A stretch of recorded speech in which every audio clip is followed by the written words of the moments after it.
So, hi, Steve. So my question, and, I'm not going to ask the question, do you love God? I'm going to ask, does God love you? Sure. So, He loves almost everybody. Anybody that'll let him. Uh-huh. Yeah? Anyone else have another opinion on that? I hope so. We hope so. Hope so. Uh-huh. Sorry. Well, sometimes I feel that he does, Uh-huh. and sometimes I feel that he doesn't, or he just isn't even there. Uh-huh. Yeah, so there are times of distance, That's the problem of evil. Well, As long as we believe in I only one deity. don't want to quite go that far in because, there might be times when I'm not around, right? And then, so my wife might be confused and she might feel that at that time I don't love her, or that maybe I do love her, but I'm just absent. Or maybe I'm just absent-minded. Maybe God is like that too. Right? And I'm not sure about that one since, God has not necessarily entrusted me with any more information about that than you have available to you. But if I look at what the Jewish tradition has to say, I think that there are significant grounds to believe that God loves all of us. Right? First of all, there is a very strong theme about love in Jewish tradition, and that's even before you get to sex and to, erotic experiences in general, right? But, the Zohar taught that if you don't procreate, the Shekhinah departs, the divine presence goes away, right? Most of the mystics did, in our tradition at least, did live by the standard of traditional Judaism, which said you have to get married, you have to have something on the order of a normal sexual life. You should not only love God, but you should love your spouse, right? And they never separated love from sex and from, its procreative potential. The other thing that's extremely interesting in our tradition is that there is a mitzvah to cleave to God, right? Cleaving. It's called devekut. In modern Hebrew, the word devek means glue. So devekut is cleaving, right? And you can look it up in Parshat Ekev. It's mentioned a couple of times there that it is a mitzvah to cleave to God. And it's the same term that the Bible uses when it tells us that a man leaves his father and his mother and cleaves to his wife, so they become one flesh. Right? So this business of cleaving to God just naturally seems to associate with love. Right? Physical love, you don't necessarily, you might be afraid of losing your independence, but, you still gain more through marriage. At least that's the general position of Judaism, but you can cleave to God and still have a normal life after that. Right? And of course, we also have Song of Songs, which talks a lot about erotic love, physical love. Right? And for the sages, the way they interpreted Song of Songs was physical love was a way to understand spiritual love. That the way that we encounter someone sexually may say something about how we encounter God. Right? Also, if you go back to the temple times, in the temple, over the Ark in the Holy of Holies, they had these little cherubim, all right? Yep. Everybody knows what the cherubim are, right? Most people don't. Okay, Top well, of the in ark. this group, I'm hopeful, okay? So cherubim are these little angelic, childlike figures, but they're not necessarily childlike. They have their wings are kind of touching, and it's there is just kind of a hint of a physical relationship there, as if we were physically touching God in that holy place, in the Holy of Holies. So that brings us to our first text, right? Which really is the key text. And I need to pull this up for you.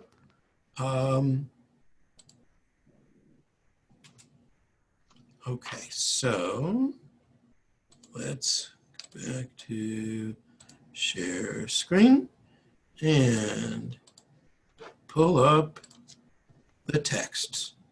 So I'm going to read them for the benefit of those of you who are listening on the phone or otherwise not able to access this on the computer. But here's, the verse at the beginning of chapter 7 in Numbers, in our Torah portion, says, on the day that Moses finished setting up the tabernacle, he anointed and consecrated it and all its furnishing.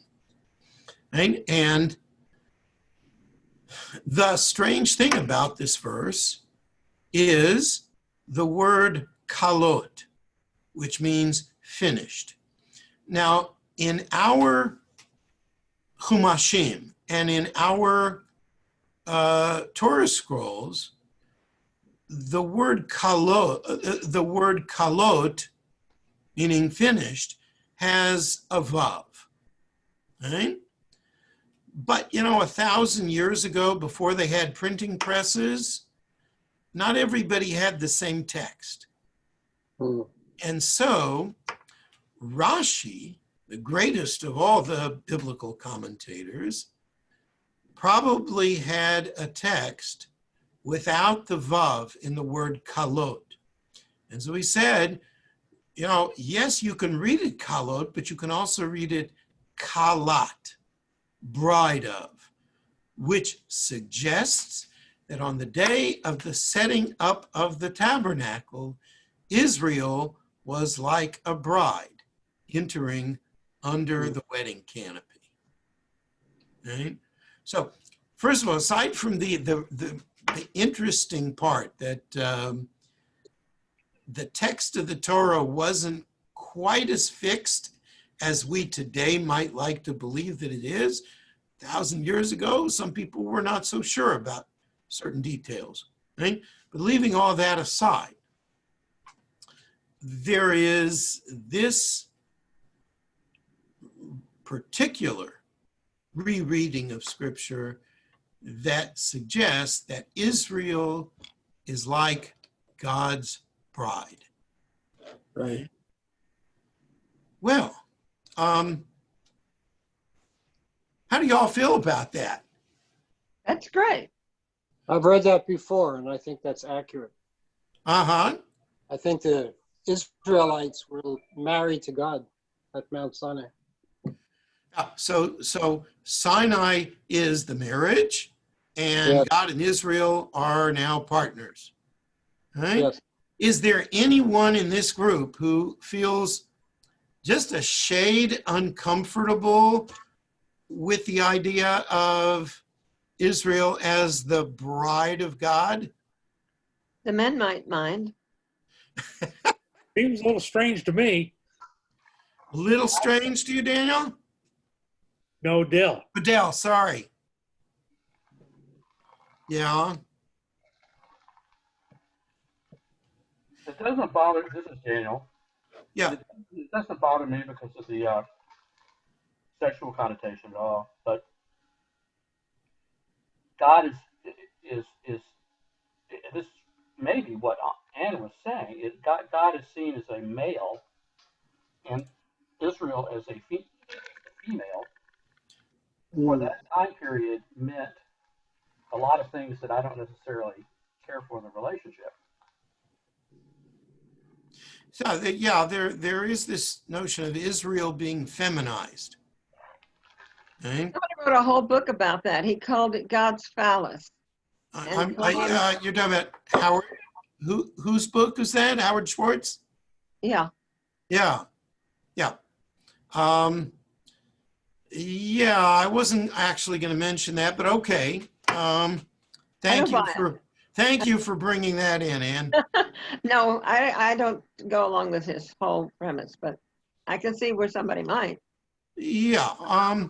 And in fact, Elliot Wolfson, who's one of the primary scholars in Jewish mysticism, has gone so far as to, kind of almost to universalize that in Jewish mystical visions, that many of them were, in fact, related to that. But I won't go into detail about that because that's a little farther than I intended to go tonight. I'm not going to disagree with anything Wolfson says. He's brilliant. Yeah, well, okay. I will tell you that other scholars do take the liberty of disagreeing with him, no matter how brilliant he is. And in fact, on some of that, Moshe Idel, who's basically the #1 scholar in Jewish mysticism today, strongly disagrees with Wolfson about that. Oh. Universalization of that within Jewish mysticism. But I digress. So, question, Rabbi. Yes, please. It's most likely not related, but in modern, let's say, psychology, the notion of female, I mean, it's not related to the ancients, but I'm gonna try to see if you can relate to that. So the notion of a female in the male-female world is related to passive receiving, protection, realism, endurance, motherliness. Unlike the male characteristic would relate to adventureness, discipline, guidance, activities, these kind of things. But I'm not sure if they were alluding to any of these. Like it's a different way of going through life in a different. Yes, and I was getting someplace. hold on. Let me respond to Ali here. In Jewish mysticism, they have some interesting associations with male and female. Yeah. So, I mean, as we normally associate the female with compassion, right? In mysticism, it's associated with judgment, right? And the masculine is associated with compassion. Danny Matt, who is the primary scholar and the translator of the Zohar, says that maybe it's just possible that the author of the Zohar had, one of those hellacious mothers that was always coming down. All right. So You mentioned that before. who knows? I'm sorry? You've said that before. I have, but not to Ali. So,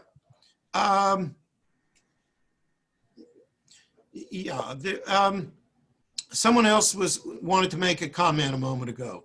No, I was only rooting for Ali. That I think what he was saying was that there were certain roles that the genders had at the time this was written, and if you lay that on top of the idea of a partnership between man and woman, I don't necessarily. I'm not attracted to those two roles. The male dominance, the male near ownership, uh, it wasn't necessarily viewed as a partnership, which is the attractive part of it. When I think of the image of a marriage between Israel and God, I'm looking at it from a very modern point of view, a partnership, an equality, a need of each other's talents and capabilities to form something larger than the sum of the parts, right? So, but that's not what these guys meant. That's not what they were thinking when this passage was written. They were thinking of a completely different relationship. Well, it's not always clear. I mean, if you look in the Bible, right? What's the passage that is most associated with a great woman? The last chapter of Proverbs. The last chapter of Proverbs, chapter 31, beginning verse 10, it says, that she is a woman of valor. And what are some of those characteristics? Well, she does business in the marketplace. She manages her husband's affairs. She's a go-getter. She's out there. She's an She is not entrepreneur. in any way submissive. She's not, just, someone who's nurturing. It certainly doesn't say she's not nurturing, but she is, a real active person, not a passive person. Yes, Rabbi. Right? So yes, so I mean, so then I was actually mentioning the trait. So modern psychologists, modern people, they Yes. refer the trait of what men will typically enjoy. Will they enjoy adventure? They'll enjoy guidance. They enjoy doing these things anyway, and it's just complementary. One completes the other. So for women, it will be probably protection, realism, endurance, motherliness. These kind of things are. Yeah. But I'm not sure if the Asians think about that. It was probably the opposite, like different kind of I dynamic. think it's just not so simple. Yeah. Barbara, I'm going to get to your chat comment in a moment. But I will tell you just, in my marriage, my wife would much more likely to be the one who would go skydiving. Okay? She's the real adventurous one. I'm the guy who goes to Minion. Okay? So there's a little bit of a difference there. So Barbara has two comments. One that has to do with Israel being a bride and other analogies, but also the Shabbat is a bride. Well, yes, Shabbat is frequently in Jewish tradition considered as the partner of the Jewish people. That's certainly true. It's not quite the same as Israel being the bride of God. Because Israel, we don't think of having sex with the Shabbat. We when we say that Shabbat is a bride, all right, what we're saying is that we as Jews have a commitment to her. Now that may be true if we are the bride of God, but I think there are passages in the tradition, along with the notion of devekut that I raised before, which tend to make for a more direct connection between God and Israel. And Barbara's second comment has to do with, the fact that women supported the scholars and took care of sustaining the family. I would argue that that was not necessarily true in all times and places. It certainly was a feature of certain scholarly communities in Eastern Europe, and maybe even in 16th century Palestine, but certainly wasn't universal in Jewish So, history. Rabbi, this is biblical. Hold on one second. So in the 2nd century, for instance, or the 1st century, the early sages, most of these people, the Talmud goes out of its way to point out that they all had other occupations. They didn't just sit and study Torah. They, except for the ones that were independently wealthy, they all had a job. So one has to assume that it wasn't that the women kept them going. They were the primary breadwinners for the families, plus they studied Torah on the side. Right? Yeah, Daniel, you were going to say something? I'm sorry, I didn't mean to interrupt you like that, Rabbi. Well, you can interrupt me any way you want. The text we are reading is Numbers. That's biblical. That was way before 2nd century, in which, or certainly before, 16th century. So again, the role of women at the time this was written is not an attractive metaphor for the relationship of Israel to God, in my opinion.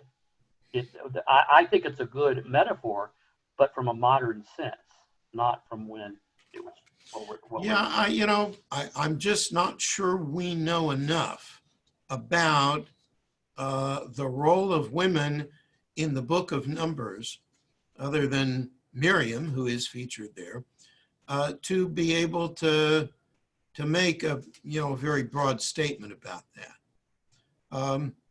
And of course, as someone who accepts, at least in some features, the documentary hypothesis, the Torah is a document that is pulled together from many different places and times, and therefore is likely to reflect a variety of beliefs about how women functioned in society.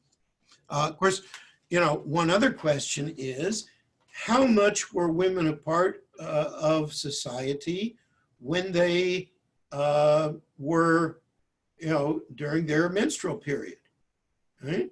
So it may well have been that they were not very public during that period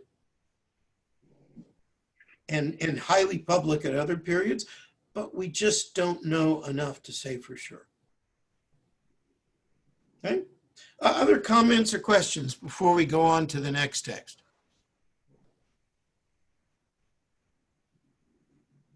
Okay, so let's go back to share screen, and here we are, a piece from the Midrash on Numbers, that Israel's prophets also imagined the people to be the bride bound to God in a sacred relationship. Right? And they quote this verse from Jeremiah. I accounted to your favor the devotion of your youth, your love as a bride, how you followed me in the wilderness in a land unsown. Right? And further, a verse from Song of Songs, on the day of his wedding. How did they interpret that? They said this alludes to the revelation at Sinai, which was, as it were, a wedding ceremony, as is borne out by the text from the book of Exodus, from the event at Sinai, betroth them today and tomorrow. It's not always translated as betrothed, but that's not inaccurate. Okay? Another piece from What, the top. what are the other words besides betrothed that are? Hold on just a second. Let me get the verse.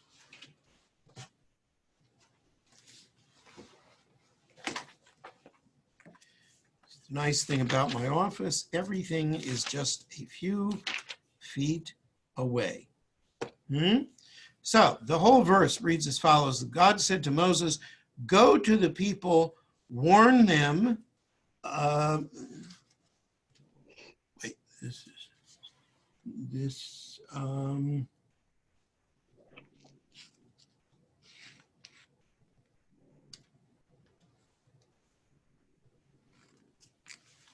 Exodus 19:10.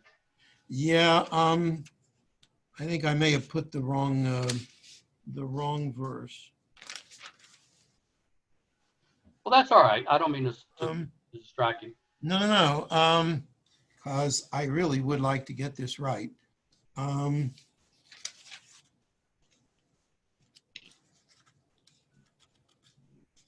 you like me to be researching where that passage comes from? I would like to think that it's right in front of me, and I'm just not seeing it.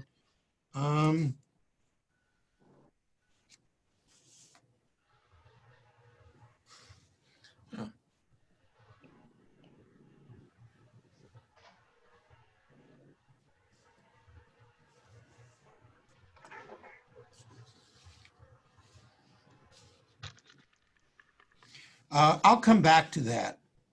That's fair enough. Yeah, I'll have to come back to that because it's not just appearing in front of me. All right, so let's go on to the next one, which is a little more direct. This is from the blessing at the very end of Deuteronomy. It says, Moshe tzivalanu Moshe, Torah tzivalanu Moshe morasha kihilat Yaakov, an inheritance of the congregation of Jacob. And the rabbis say, read not morasha as an inheritance, but ma'orasa as a betrothal. Okay? In other words, the Torah is like the ketubah, the wedding document, the betrothal document between God and the people Israel. That's why it's given to us. We're the ones who have to hold on to the document. It's like, at a wedding, typically, traditional wedding, the ketubah is given to the bride. Right? So the Torah is given to Israel. Right? Comments or questions up to here? Rabbi Danny. Please, Francois. So this is not the first wedding going on, because before this incident, when Moses, before he went to the ascended Mount Sinai, him and Aaron and 70 people, they had a dinner with God. So, and after this, there's kind of a celebration when they said, I do, and they went and had this dinner. I'm sorry, I was running and I'm kind of trying to catch my breath. Anyways, so after that incident, he went to Mount Sinai and he was supposed to get the commandments, and that's what happened when he went down and broke them. So this is as well another parallel story of the wedding and the ketub, whatever, how you say it, the book. What do you call it? Ketub, I guess. The ketubah, the wedding document, yes. Right. The document. So I just want to mention this incident, that's all. Okay. Other comments or questions here?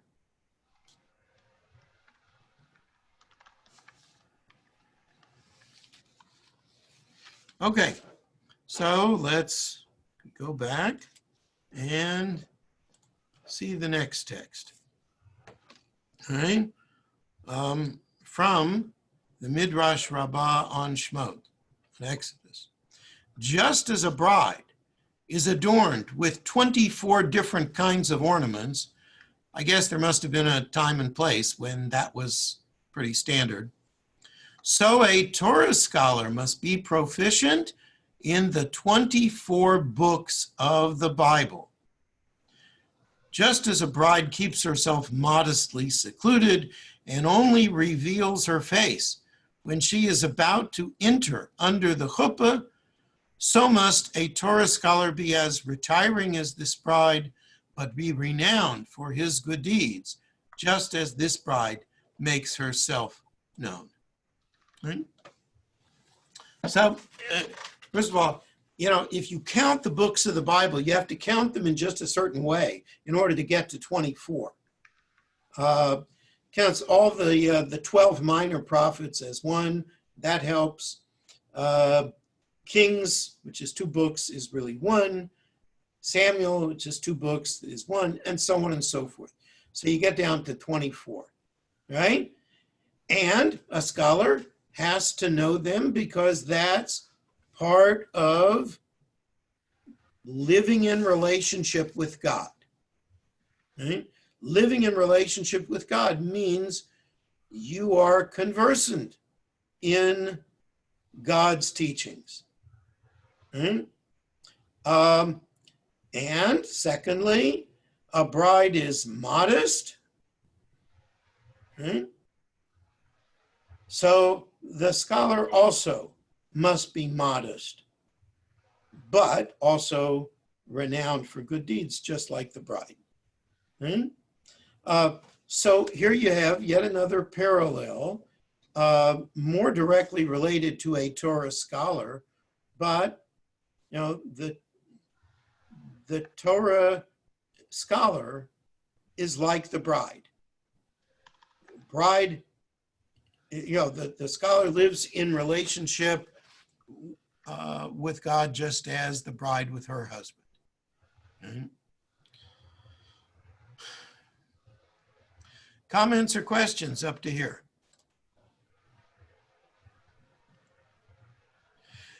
Is anyone concerned about this metaphor? We are, the Rabbi, we are. But that was their thinking. So and it's a good analogy. It's a good analogy. Yeah, you have to interpret it as, an analogy. Unless you like, a more direct expression of closeness between God and Israel. Isn't ultimately the metaphor talking about a partnership, and that we are his God and we are his people and he is our God, is so fundamental to a belief in Judaism that it seems to me like this metaphor would be intuitively correct. I mean, yes, we are in a partnership with God. Well, this is more direct than I think, you would talk about a partnership with, a business relationship. Somebody you own half of Kenny and Ziggy's restaurant, okay? Let's say you're Kenny, because nobody would be like Ziggy, right? Those of you who know Kenny and Ziggy's, you know what I mean. Right? So if you, let's say you're Kenny, you're in a partnership with Ziggy. Right? But that's not the kind of partnership we're talking about here. Well, no, that is a much more, I don't know what the right word here is, a lower level. We're talking about the ultimate partnership in which all the requirements of life are enhanced by a relationship with another. It's bigger. and being married, if you will, to God is the ultimate in that that kind of partnership, that kind of Yeah. relationship. By the way, I sent you a note. Yes, I saw it. Thank you. So I want to respond to a couple of things in the chat. Anne asks me if I want to mention the double mitzvah on Friday night. No, I wasn't actually going to do that, but since you bring it up, it is, it's really just an expression of, the connection of holiness between Shabbat holiness and marital holiness. It doesn't really necessarily say anything about, the relationship with God. Hold on one moment. You leave it, I'll put on the alarm. Right. Everybody else is gone from the synagogue and I'm right here. The other thing, Daniel brings me back to the verse from Exodus 19, verse 10. So here's the Hebrew. Vayomer Hashem Moshe, God says to Moses, Lech el ha'am, go to the people, v'kidashtem hayom umachar. And hayom umachar means today and tomorrow. V'kidashtem is the word in question here. So some translations say, be pure. That's what being kadosh means in this instance. But actually, kiddushin also means betrothal. So it could be, he's saying, God is saying to the people, is saying to Moses, go to the people and tell them, and we're going to have a betrothal today and tomorrow. That's the plan. At least that is the way the rabbi certainly chose to read it, as emphasizing the this covenantal relationship, covenantal at the very least, but potentially in the deepest sense, a partnership between God and Israel. That is the point of the verse. And that's how the Midrash intended to interpret it. So thank you, Daniel, for bringing that back to me. Well, is this a real stretch? We're going to stay pure today and tomorrow, and a betrothal. Yeah, I think that some translators were just uncomfortable with the idea of a betrothal being put so blatantly in the Torah between, and many modern translators are very unhappy with those kinds of anthropomorphisms, never mind the erotic element, but just the idea of God having that kind of physical element associated with him is too much for many people. Well, I would so think the JPS translation, which yes. is what I'm looking at here in the Chumash Eitz Chaim, that translation was written in the 1960s. I'm not sure if the same people would have, if the biblical scholars of today would actually go along with it. Is there any connection, this is a stretch, between a woman's purity when she is getting ready to be married the next day and she is betrothed, she goes to the mikveh, she has her wedding night? Is there any sense? Kiddushin, the term for betrothal, is that which creates the possibility for a marital connection between the husband and wife. Without the kiddushin, you can't go anywhere. Similarly, in traditional Judaism, if the woman is in her menstrual period and therefore no longer physically pure, then that does not allow for marital intimacy. Right? Now, I'm not here arguing the pluses and minuses of, the whole realm of marital purity and taharat hamishpacha, et cetera, et cetera. I'm just, saying that from a traditional standpoint, that was what made it possible for marital intimacy to take place. And so I don't think that that the translation of that as a betrothal, even though it seems a little midrashic, right? I think it's valid. Right?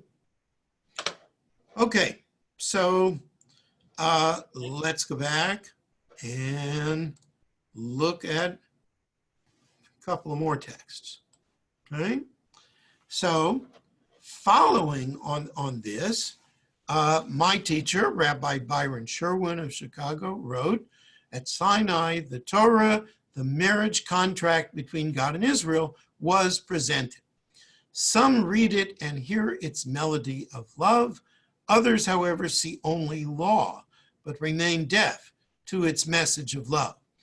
Those who have identified the Torah with law alone, those portray Judaism as a religion obsessed with law, to the exclusion of love and emotion, fail to hear the music. But to those who hear the music, observance of Torah is an expression also of love for the giver of the Torah. Okay. Now, I can tell you that this passage was written very directly about how many Christian thinkers, even in mid-20th century America, would describe the Torah and the Jewish religion in general as being concerned with law alone. Right? And so his point is, they don't really hear the music of Judaism, right? And they don't experience the love in Judaism. But it's also a comment about the nature of that intimate partnership between God and Israel. Yeah? Comments or questions here? Well, Rabbi, this is all.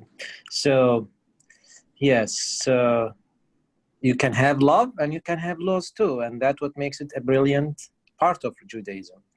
You just don't have just love and go through life just with that. So the laws actually makes it much more sensible to have. Yes, yes. You are not old enough to remember the 1960s when, what did they talk about? Free love. Some of us remember the 60s, right? I'm old enough. I remember. Yes, some of us are. Well, that was like, love without boundaries, love without rules, right? How did that work out? Not that great. Right?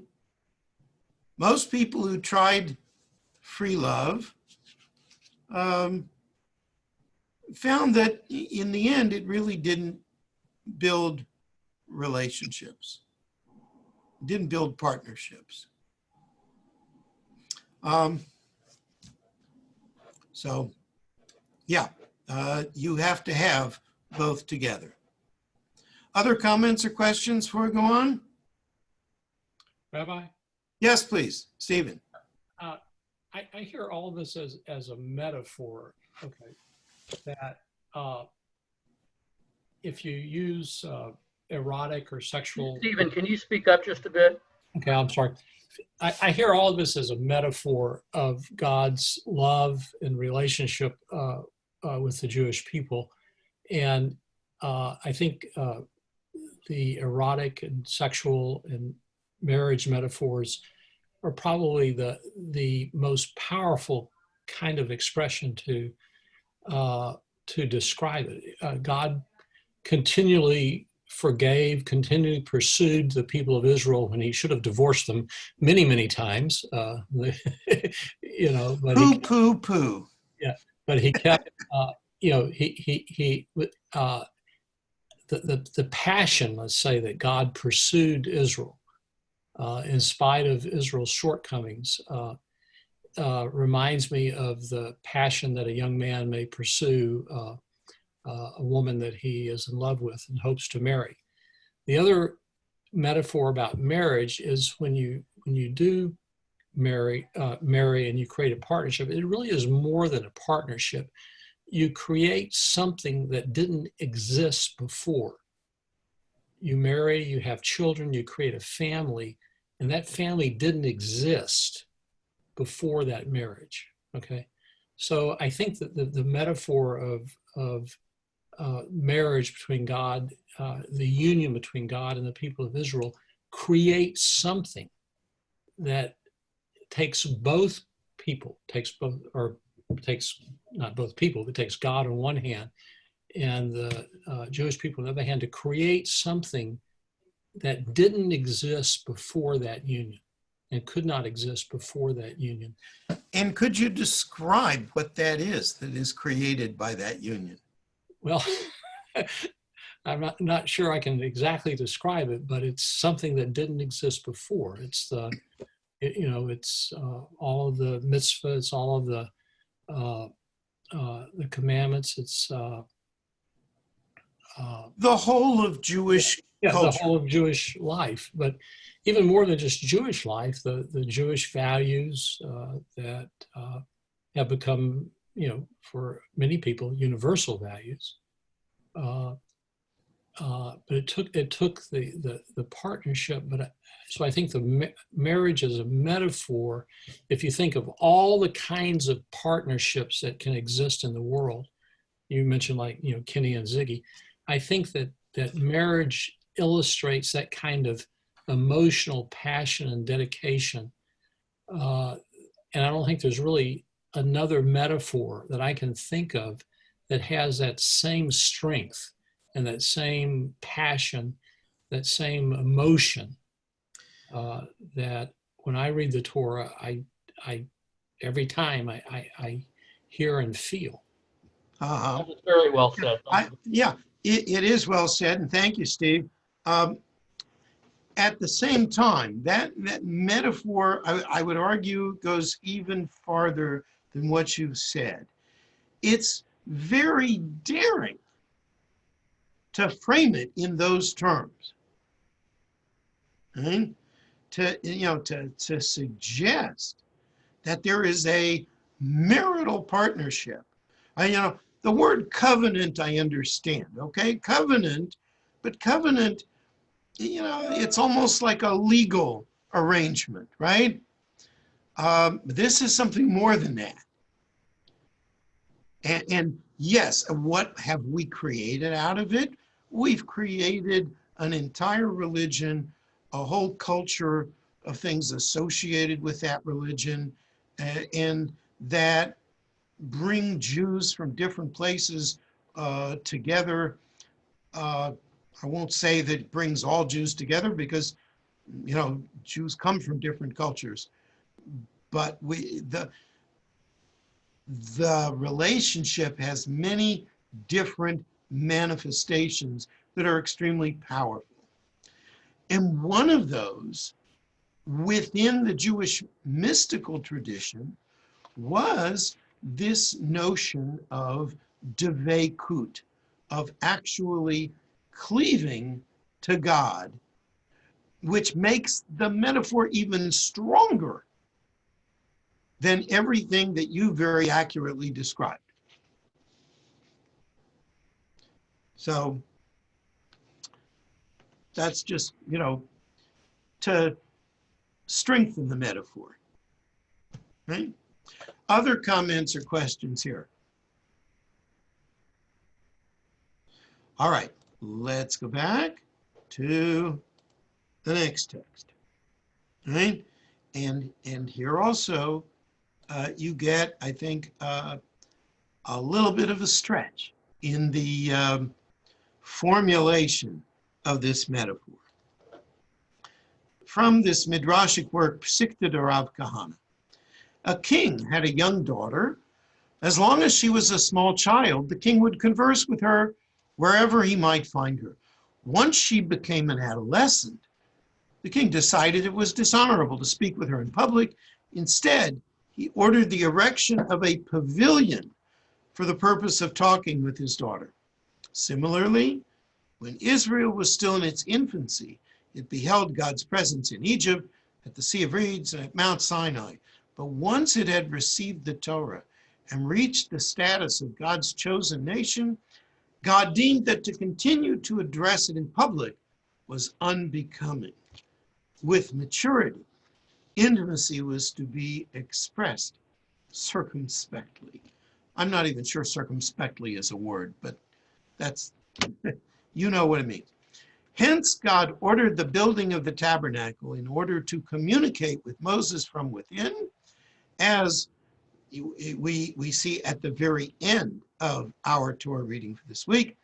When Moses went into the tent of meeting to speak with him, he would hear the voice addressing him from above the cover that was on top of the Ark of the Covenant between the two cherubim. Thus he spoke to him. Yeah. So, yes, this is a very frequent metaphor in our tradition. It reminds us that Judaism is more than about laws, but it is about love in many different facets. Right? And the question that I want to bring in at the end is, what should we be doing to emphasize this side of Judaism?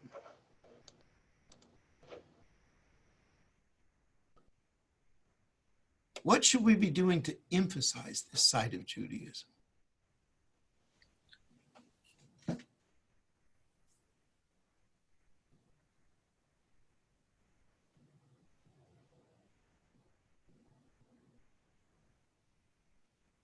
I'm waiting to see if somebody is daring enough to comment on that. Rabbi, are you mentioning how do we actually show people that actually the love part is a major part of it? Is that what you're trying to? Yeah, I mean, how do we emphasize that? How do we bring it out in Jewish life? Or how should we?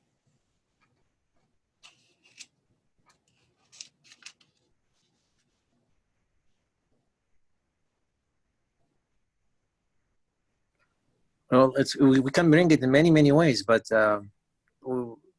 what is the? I mean, I'm pretty sure there are thousands of examples, not one or two.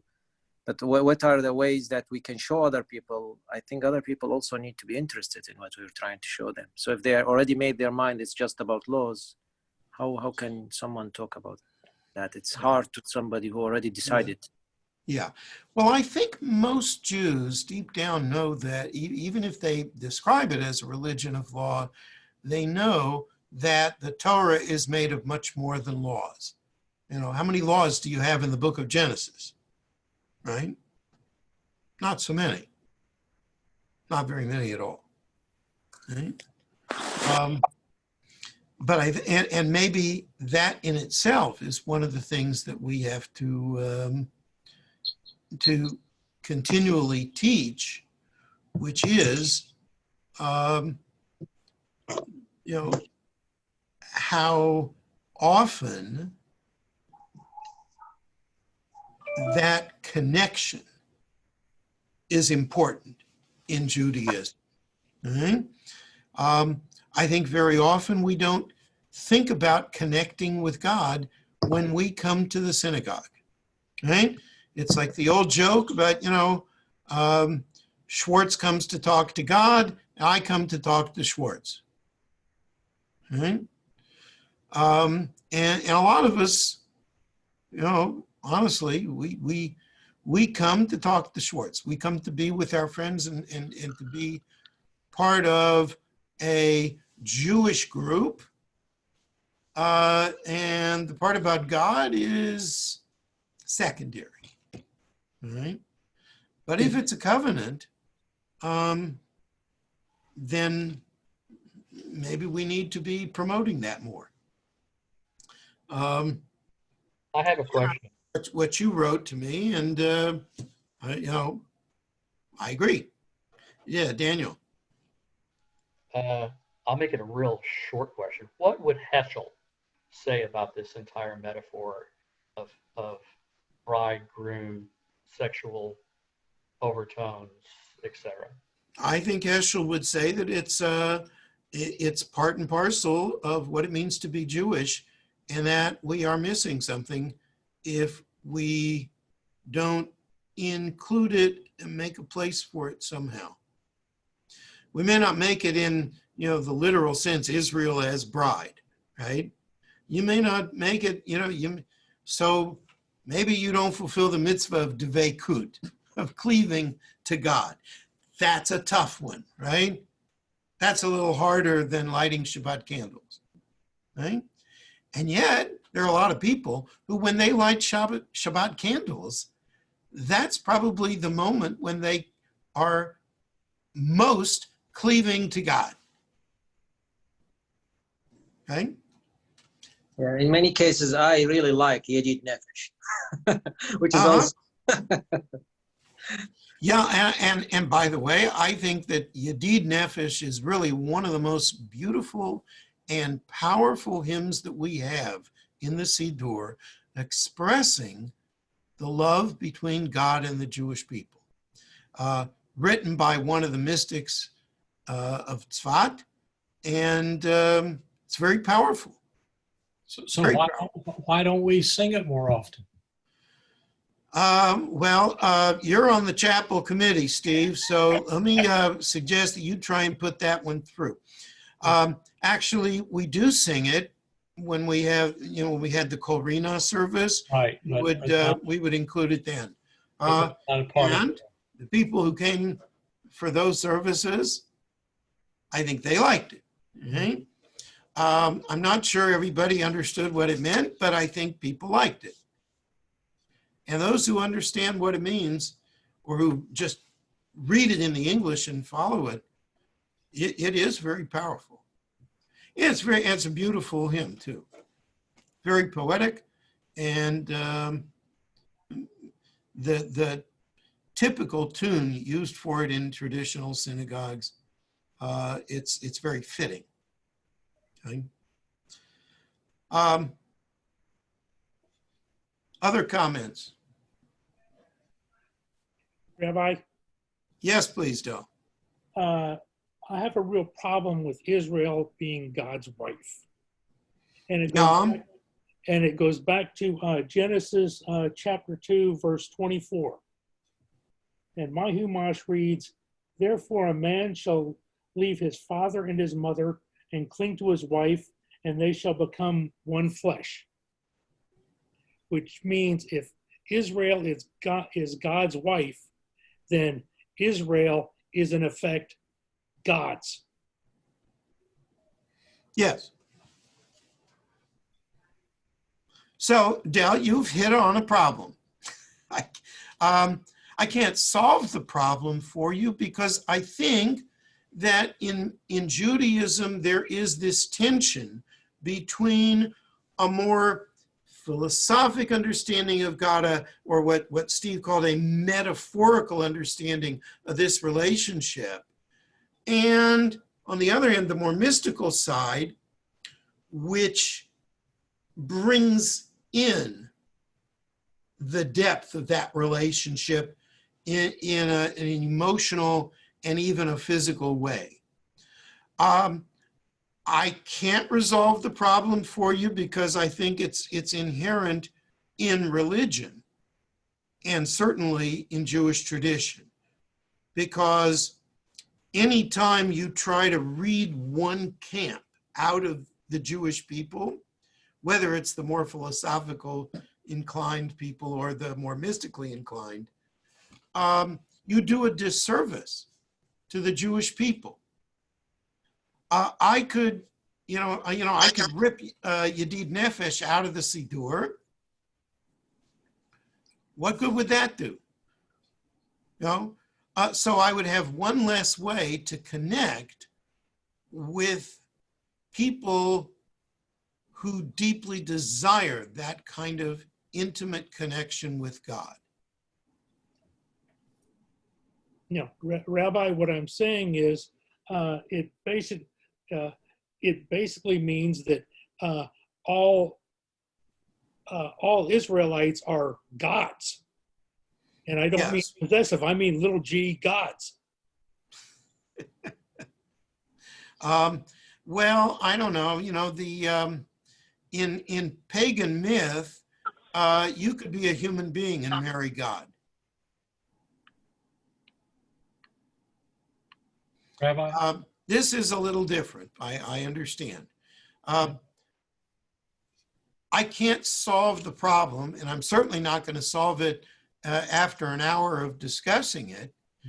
But it's one of those areas where I think we have to have that part of Judaism available to people. People have to know that loving God is also a part of our faith. Okay. Rabbi? Yes, Steve.